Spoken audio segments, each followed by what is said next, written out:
All right, so this is Rethink with Revitalist.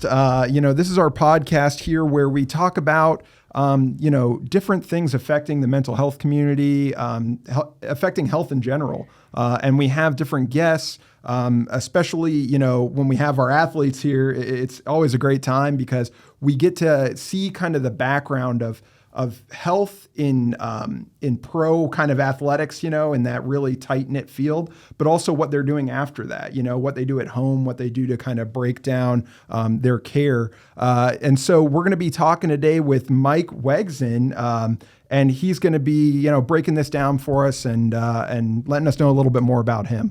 I'm Brian Hogan. I don't know if I even got to that at the beginning. We're still figuring this out, but Mike's going to let us know a little bit about him. Yeah. First of all, thanks for having me in here. Yeah. Very excited to be part of this group and helping the athlete, side of this whole, transition into mental health and make sure we're talking about it. So for those of you that don't know me, Mike Wegzyn, played at University of Massachusetts, University of Tennessee. Mm-hmm. A little bit afterwards, took me over to Europe. Unfortunately, my career ended up getting ended short and through an injury. Okay. And after that, I moved out to Eeny, Meeny, Miny, Maui is kind of how it broke down. So I went out there. Out there in Hawaii. That's pretty cool, huh? Could be worse. Someone's got to do it. So I signed up. I took the hit for you guys. Yeah. Oh, thank you. I appreciate that. No problem. Did you get into surfing or anything out there? Have you tried it? I wish I loved surfing. But, really? I like it. Yeah. I like it. But there's so many things to do out there. I find myself being able to go free diving, just getting out on the boat. The whales are there right now. What? It's a magical place, from mountain biking to going up over 10,000 feet at the top of the volcano, to just enjoying the beach and hanging. But my day to day is working with real estate. Okay. And that's where I've been planted now. And when we look from a mental health perspective side of it, it's something that I saw obviously throughout athletics. And making sure we're talking about that. It's a huge piece of the game and how it plays into it. And also from the game, it's taught me a lot of ways to cope with it and handle it, but also be able to transition it into my life, after football. Mm-hmm. And I know, speaking for a lot of athletes, these are the things that are kind of taboo. They're kind of the things that you don't talk about. Yeah. The mental health. And there's a lot more about it now than when I was playing. And before I was playing, there was even less people that would come out and speak on it. When you look at, there's like Marty Fish. When you look at tennis, I know there's just a documentary that came out about him and Andy Roddick and their whole the battle they had going through it. And then he came out and was one of those where it was taboo. Right. And his family even talked to him, about him not saying it. Hey, this might affect your career. This might affect your life going forward negatively. To be able to have this weakness and show it. So I think it's a great thing. I think it's something that should be worked in, not just people that have a disorder, but this should be a practice that everybody's focused on and has a strategy for taking them into every game, every practice, every work environment, every, whether you're on a Zoom call or whether you're sitting down in a meeting, this all comes into play in every aspect of life. So that's really what I love about this, is being a part of a group that is so in the forefront and, putting into action all the things that we're here talking about. Yeah. So, we were actually talking with OSP a little bit earlier. That's Oven St. Pierre. Check out the other podcast. He's on there. And he brought up some of the same things. He was talking about that relationship that you have with other athletes, in the field, and then what you can do to kind of reach out to them, because sometimes people are out there, they're struggling, and they're not getting the care that they need. And sometimes it takes you being like, oh, that's okay. That it's okay to seek mental health care. It's okay. I do it. It's about being that advocate, and about taking care of yourself to set that example. Is that what you see out there, or is that kind of more now that's happening and not so much in the past? I would say not so much in the past. Yeah. I think, rub some dirt on it, suck it up. Right. Those are the things you would hear, right? That's what I grew up with and around. It's not something, let's talk about our feelings. Right. When do you hear that on a football field? Never. I could imagine. Never. Right. No, it's frowned upon. Actually, it's a sign of weakness is how it's viewed. However, it's not. It's not. I think it's actually a sign of strength. If you are able to think about it this way. going into a game, right? You need to make sure you've watched film. You have everything tied up on your game plan. You've spent years training your body physically. You've spent a lot of time training mentally, like I said, with the film. What about the mental and emotional side of your mental health? What are you doing for that? From an anecdotal standpoint, when I was going into a game, the thoughts that I'm sure a lot of players have is, what if I do this wrong? What if, at playing quarterback, for example, what if I throw an interception? What if I fumble the snap? What if I trip and, oh my gosh, I remember throwing an interception. Okay, here's my first thought that I had when this happened, right? Yeah. So I ended up, it was a screenplay. Mike Cox, my running back, goes, sets up the screen. It was all messed up. I try to feed it in there. It gets tipped off another player and ends up in a defensive tackle's hands. This guy's like 330, and it's just me and him. And, Gillette was my home stadium, so I'm looking up at the big screen in Gillette, and clear as day, I see me. About 20 yards behind me is the end zone, and nobody else around except for this D tackle holding the ball in his hands now. His eyes were also big as like a court. Second time he's held the ball in Probably the ever. In his life. Yeah, absolutely. But my first thought was, I hope I don't make ESPN not top 10 on this by getting trucked by this guy. Get because pancaked by this guy. tackling is not my, what I'm supposed to be doing. Right. This isn't what I practice every day. Right. But, fortunately I made the tackle. I did. That's awesome. I went low. I was like, Good all story. right. But it would have been, if you got pancaked, I would have been like, oh, I don't know about that one. yeah, I probably wouldn't have been adversity. telling it. No. But but the first thought in the mind was, hope this doesn't happen. Yeah. Those aren't the things that you want. What you're manifesting in your mind is what's about to come into reality, right? What you're thinking about over and over again, that's what you're attracting. And going into the game, having those negative thoughts. I wish we had a structure of a strategy to be able to put in place to go ahead and have a battle for that mental side of things. Right. Just like with Marty Fish. He ended up dropping out right before he played Roger Federer. That was the biggest match of his life. And he ended up having anxiety take over because he'd probably been pushing it aside, and wasn't even able to play that day. And it was above and beyond just having anxiety. It was actual tachycardia. He had issues going on above and beyond that. You see that talked about in sports a lot, though. Now, I mean, even Simone Biles, had that anxiety, right? That was so triggering and really affecting her that she wasn't able to compete, in the biggest competition of her life. The one thing that she's training for constantly. And when that comes up, it's this brief moment that you have, but sometimes it takes over, and there's nothing you can do to fight it other than good solid treatment, and making sure we're doing the right things in the background. But, even with that, sometimes it takes over. Yeah, and we saw it in that instance. Yeah, Simone Biles is a great example of it. And it's time and time again. And fortunately, it's come into the forefront, and where they do have the sports psychologists that are ready to go for them. And that is a part of the staff, and it should be. Not only, every professional athlete should be able to have that available to them, as well as every single collegiate athlete. I believe every single organization should be putting that into place, and should be something that's talked about just as important as having a team doctor there. Be able to take care of the body. So a former, coach of mine, and also, even to this day, a lot of the things that he's instilled in me. I'm sure you're familiar being in Tennessee with David Cutcliffe. Yeah. So he was a big influence as I was coming out of high school and going to college. Actually, I would have gone to Duke if they didn't have 7 quarterbacks there at the time.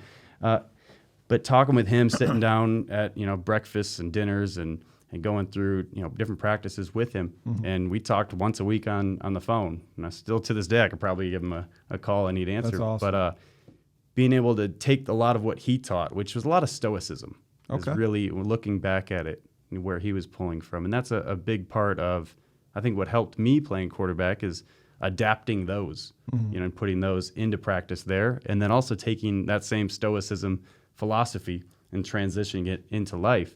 However, this is obviously a little different than mental illness, but just having a foundation and something to be able to fall back on and have a strategy was massive. I was able to help a ton. Yeah. So, you were talking about that transition period, when you left sports and now you're, moved into real estate, moved to Hawaii, beautiful Hawaii. That's awesome. Yeah. How did that go? For your health, I know, especially when you're on those teams, your nutrition is kind of looked after, all these things are looked after, and now it's on you. How did your health change in that scenario? Were you able to kind of stay on top of it? I mean, you look like you're still in pretty good shape, but was that something that was difficult to keep up, or was that hard? It was hard from a different perspective. I'm fortunate to have studied medicine. My plan was to be an orthopedic surgeon and go into medicine. And actually, I tried to play football and do med school at the same time. Mm-hmm. I was denied. They would not let that happen. I guess there's only 24 hours in the day, they said, so it wouldn't work. And even without sleeping, I wasn't able to do it. So, oh my gosh. So just to share with you that side of it. So that's what I studied, in medicine, nutrition, exercise science. So fortunately, I was able to take those and apply them. I had that base. Yeah, absolutely. And if I could go back, I've always said, if I could go back and study and do something different in college, what I would have done, I probably would have gone into neuroscience. Mm-hmm. And I love the, being on the forefront. Yeah. And having a blue ocean, where we are learning things continuously. That's the point of this. That's the point of the podcast here, in Revitalist is making sure that we're having these conversations, but we're also tempering it with good science, good hard science, and the treatments that we're doing at the clinics that we have, all of that is backed by science and, really investigative studies looking into this really interesting treatment option, right? Ketamine infusion therapy is one of the most interesting things that can be done right now, but that's not the only thing we're looking at. We're looking at the MAPS program, which is MDMA, assisted therapy. Psilocybin is a big one. It's a big one people are talking about right now. But the way these psychedelics work and that kind of detachment, that dissociation that can occur, for a lot of people, it lets them kind of remove themselves from their current situation. For that little bit of time, they can actually get eyes on what's going on with them from an outside perspective. Absolutely. And when you incorporate things like therapy on top of that, it can be powerful. It can be breaking down, hey, what's going on with that guy over there or that girl over there? Right. Now we have a way to kind of break that down. So I love what you're saying. That's really what we're trying to do here. How did you get involved with Revitalist? How did you meet, the team and kind of go about that route? Yeah, so a close friend of mine, like a brother to me, played at University of Tennessee as well, Derek Furlow, was kind of how I got into the whole group. And, it was kind of a perfect fit, obviously having the background of studying this and already having the interest there. And I have done some studies on the psilocybin aspect of it, not myself or working in the labs that were doing the research, but going through the meta-analysis and looking at these different studies and pulling them together. And you hit a great spot of the dissociation that's able to be done, especially when you're in a clinical setting and sitting with the social worker, whoever you're talking to, and being able to step outside of yourself to be able to look at it and solve that issue, when we're looking at a ketamine infusion therapy, psilocybin. Right. But there's another end of it too, and which hits home for me on the dissociation side, but also the neurogenesis side. So when we look at athletes, a big side of it, CTE, has come into the limelight.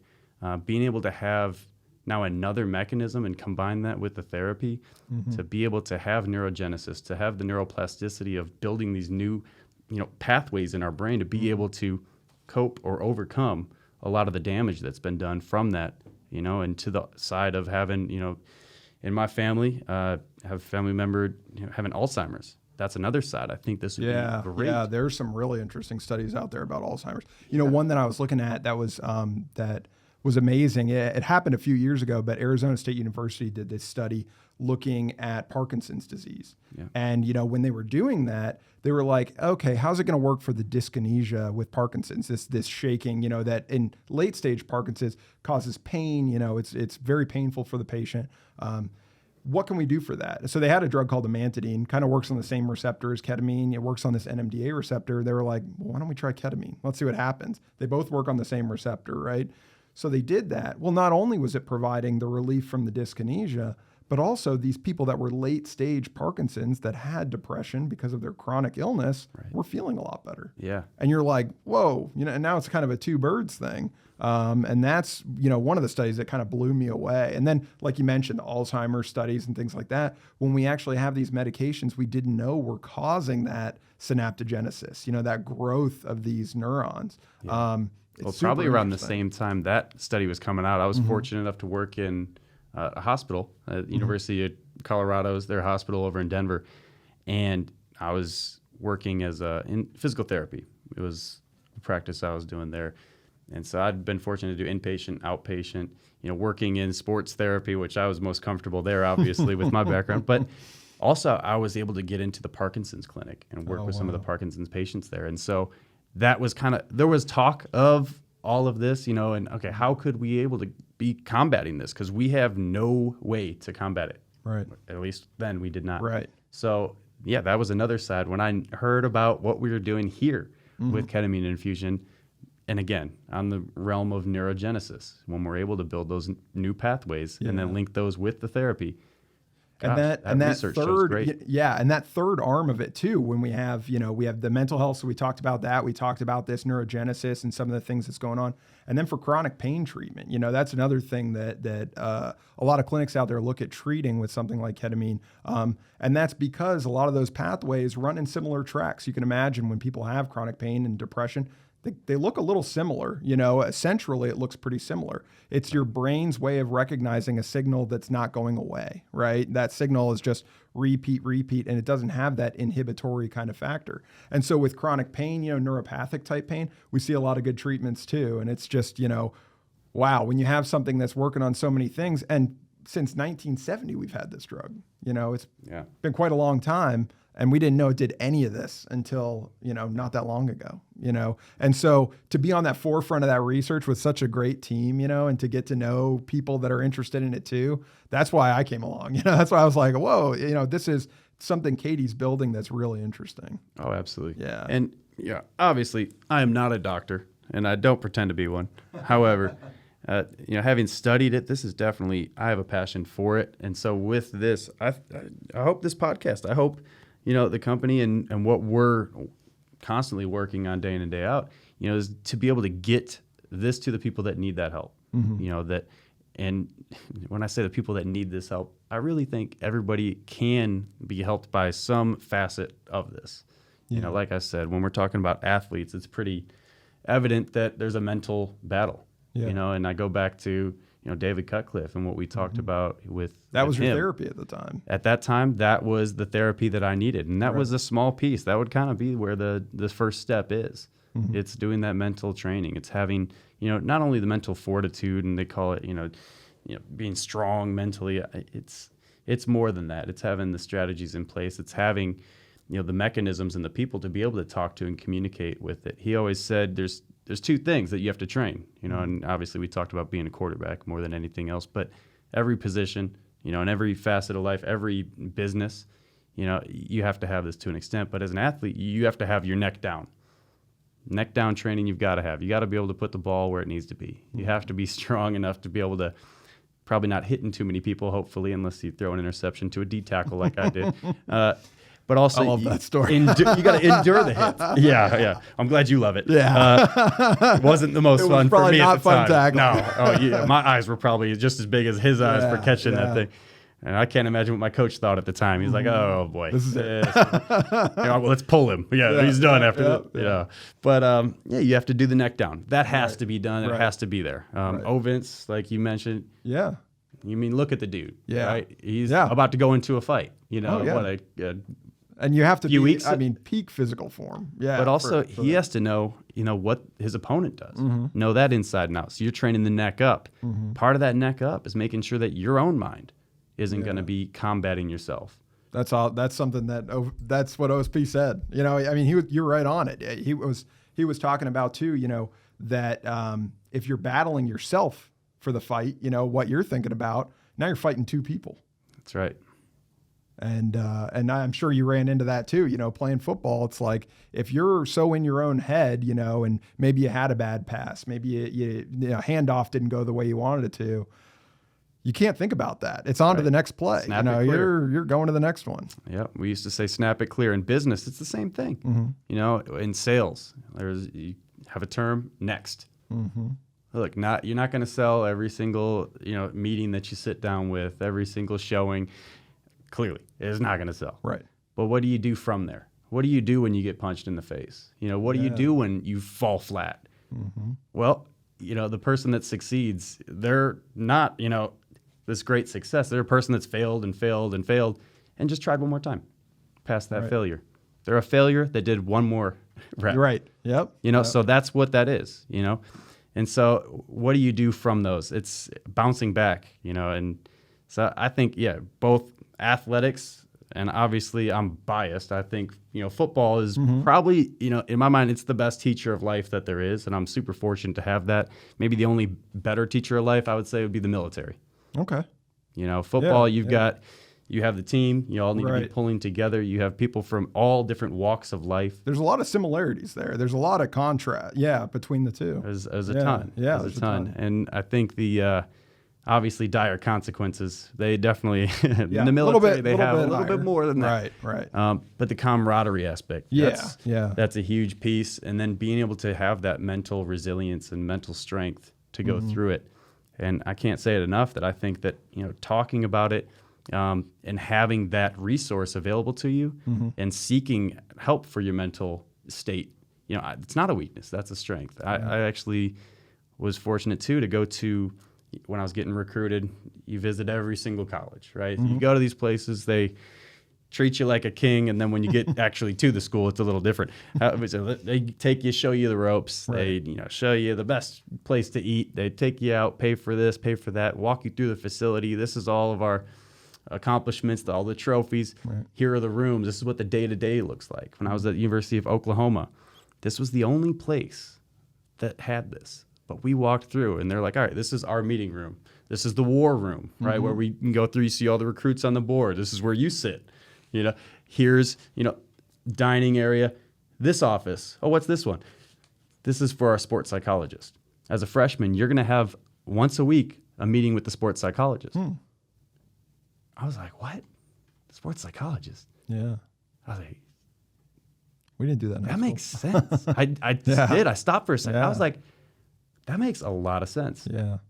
And especially, it made even more sense once I got, into my freshman year in college. You're in a brand new environment. You're being asked to do things that you probably never had to do in your life. Being pushed mentally, physically, emotionally to the limits. Away from your home, away from your friends. And if you're dumb enough to study, and go into pre-med, you're going to have chemistry, biology, and you're going to have, have to play, and play quarterback and know what every single person on the field's doing. So, looking at those times and the stresses that you just have within those, fortunately, I didn't have any, battles back home. Yeah. I can only imagine if I had other things outside of it that were really drawing my attention, and I could have been pulled in a third direction. There could be, a ton of things that people are bringing to the table. Like I said, in the locker room, you get every walk of life. So, man, I was like, that makes so much sense that you have a resource there to be able to go and talk to, because there's things you can't say to a coach. Yeah. And, those things and dealing with those things, in that life, it's one thing, right? When you have the sports psychologist there, you have the team there, you have at least somebody to bounce off those ideas. But then in your life past football, and past, into where you are now, what are some of the things you do in your free time? Some of the things you do to kind of de-stress, decompress, kind of have that, shift. I know you're in Hawaii. Well, you're gonna get mad a little bit at about me. It before, but I'm gonna make people mad. But really, I try to get out into the world. Okay. I try to do things that will also need my full focus. So for a little while, we're just coming out of the whole COVID time, right? Right. But I went from, in the mornings, grab my coffee, go down to the beach, and be the only person walking along the beach with just a monk seal laying there sunbathing, or swim with some turtles and fish and dolphin. I had a pod of dolphin swimming next to me while I was surfing the one day. Yeah. But just to be in those environments, doing some things like that. I like to free dive. That's another thing. You're focused on your breath. Obviously, you're underwater.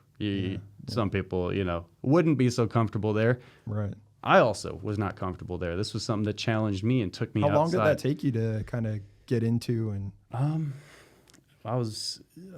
Did you do any kind of formal training for it, or were you just kind of winging it at first? Winging it at first. Winging it at first. I have a couple buddies. They're actually from Rapa Nui, and so Easter Island. Okay. And gosh, these guys are like superheroes. Have you seen Aquaman? That's pretty much them. Yeah. Like minutes at a time, they're down. Minutes at a time, like 5 minutes. Wow. My buddy was down there, so we would go. If you've ever been to Maui, there's this little kind of crescent moon shaped an island off in the distance. It's called Molokini Crater. Okay. And a great snorkeling, scuba diving spot. And so my buddy, he captained a boat, and I would go meet him in the morning. And it was like, be there before 6, and we'll get the boat, launch it in the water. Yeah. He'll help us get everybody ready to go scuba diving. So I was like, all right, perfect. I'll be there. Sounds like a right. And so we would do this a bunch.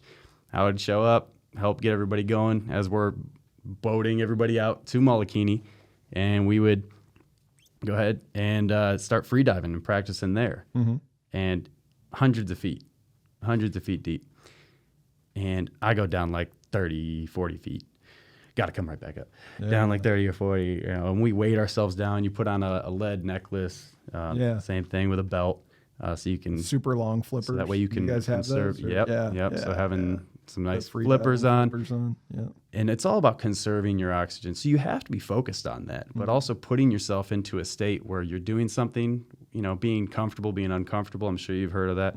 Same thing. And you have to be focused on the task at hand. So I'm going and doing my best. I probably got like 50 feet to the max. And that's a lot for me. Yeah. Okay. That's a lot. My buddy, his name's Gonzalo.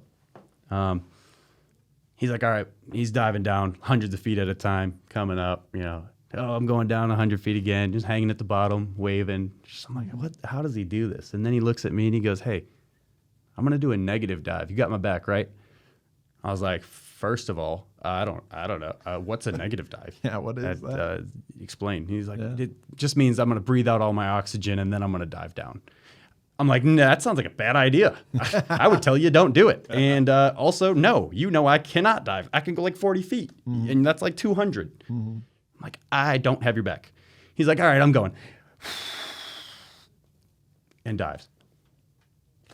Like, I'm watching Gonzalo die. Okay. So I'm just watching and watching. Oh, my gosh. And man, but like these, he ended up making it. He was fine. He goes all the way down, no problem, comes back up. He's done it a couple of times. He's a superhero. He but was doing that. Being able to go and be in the environment, while we're diving, you got to imagine. Right now the whales just got there. It's whale season. So when I get back to Hawaii, that's what I get we to were look actually forward talking to. about it being duck season, and very similar. Very similar, yes. too. You're in Tennessee, duck season, and then whale season. I don't think I've ever heard that term, whale season, before. But yeah. And if you did, it probably was in a bad light.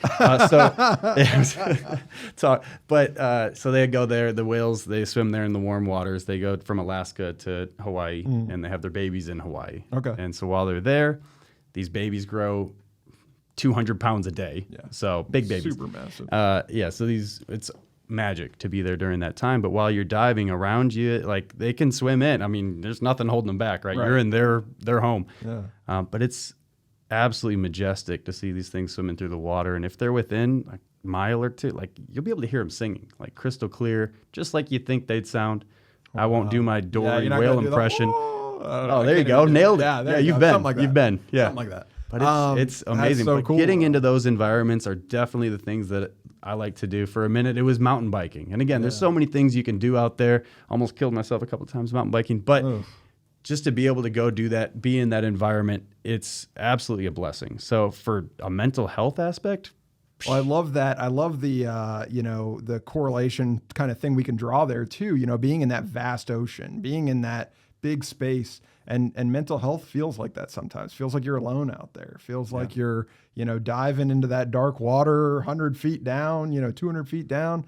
But it's about having that team there. You knew your buddy was there. You knew somebody was watching you, having your back. Yep. And that's something that Revitalis is trying to provide. He thought I had his back too, but you were like, nope, see you later, man. Well, until you get to 30 feet, then I got you. But But, and I just love that. That tie-in, what we try to do for each other is, to really make sure that any client that comes through Revitalyst, we're following them from that beginning to that initial call all the way until, when they leave, and then the follow-up afterwards, And I know that you've gone through that with, with different aspects of your life, making sure that if you're closing a deal on real estate, if you're doing that, it's all about the intro and it's about the follow-up. You can't just have the treatment, right? You can't have just that middle part, or else you're going to be out of business pretty quick, right? That's right. And the treatment's great. I mean, really. Looking at the research and how it goes, and the BDNF, so brain-derived neurotrophic factor. And I love that. I like that you know that one. Yeah, that's a good one. I studied a little. Hopefully, I retained a couple things. Hopefully. And,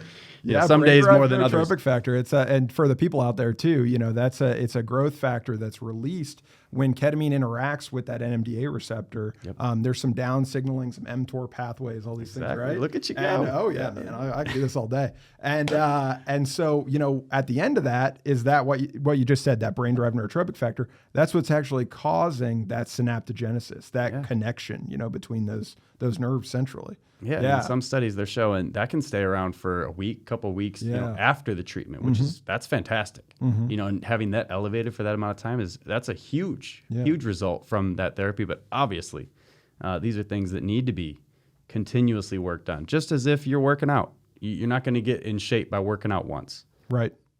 It's about the process. It's about the process and having the follow through, like you said. You have to have. You got to have the start. You got to have the follow through. You have to have everything in between. So making it a normal part of the practice, you've got weights, you've got, having your film study and, comparing it to football, and you also need to have your mental health aspect that you're working on with it.